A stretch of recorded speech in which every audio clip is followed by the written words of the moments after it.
हल्द्वानी से एक हैरान कर देने वाला मामला सामने आया। दरअसल राजपुरा में कुष्ठ आश्रम के पास रहने वाली माया के पास बहुत सारी बकरियां हैं और वो हर रोज 2 शिफ्टों में बकरियां चराने के लिए गौला नदी किनारे जंगल में जाती है और रोजाना की तरह वो अपने पति के साथ बकरियां लेकर गौला नदी किनारे पहुंची। ये वक्त दोपहर तकरीबन 2:45 बजे का था जब उन्होंने झाड़ियों के बीच से एक आवाज सुनी।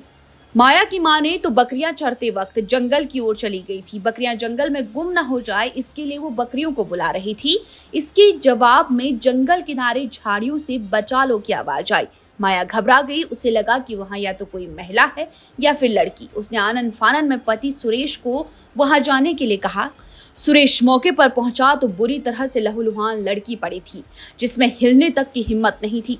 तभी वहां से क्रिकेट खेलने जा रहे पंकज, संतोष, संजय और सौरभ अपने साथियों संग गुजर रहे थे तो माया ने उन्हें रोका और मदद मांगी। लड़के मौके पर गए लेकिन डर के मारे उन्होंने उस लड़की को हाथ नहीं लगाया कि कहीं पुलिस के चक्कर में न फंस जाए। इस पर 2 युवक भागे भागे राजपुरा चौकी पहुंचे और पुलिस को सूचना दी, जिसके बाद पुलिस मौके पर पहुंची और एक कट्टे से उठाकर लड़की को अस्पताल ले जाया गया, जिसके बाद उसे अस्पताल में भर्ती कराया गया। लड़की के चेहरे और सिर पर इस कदर वार किए गए थे कि वो सही से बात तक नहीं कर पा रही थी। पुलिस जब उसे अस्पताल लेकर पहुंची तो उसने खुद का नाम संध्या और पिता का नाम बताया, जिसके बाद पुलिस ने छानबीन की तो पता चला कि लड़की के परिजन कोतवाली क्षेत्र में ही अपने मकान का निर्माण कर रहे हैं और बताया ये जा रहा था कि निर्माण कार्य के लिए उसके पिता सुबह गौला नदी से रेता निकालने गया था। उसे लौटने में देरी हुई तो पत्नी ने 12 साल की बेटी को खाना लेकर पिता के पास भेज दिया और घर से दूर पिता के लिए खाना लेकर निकली बालिका वहां पहुंची ही नहीं। इधर जब पिता घर पहुंचे तो पत्नी ने बेटी के बारे में पूछा और घबराए पिता आनन फानन में अपने साले को लेकर बेटी की तलाश में निकल पड़े।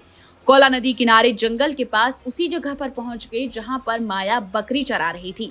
माया और माया के पति ने बताया कि एक लड़की लहूलुहान हालत में झाड़ियों में पड़ी थी जिसे सुशीला तिवारी अस्पताल में भर्ती कराया गया है, जिसके बाद पिता भागे भागे सुशीला तिवारी अस्पताल पहुंचे। तब तक चिकित्सकों की टीम ने लड़की का परीक्षण शुरू कर दिया था और पता चला कि लड़की से दुष्कर्म की कोशिश हुई और असफल होने पर दरिंदू ने पत्थर से सिर कुचलकर उसकी हत्या का प्रयास भी किया।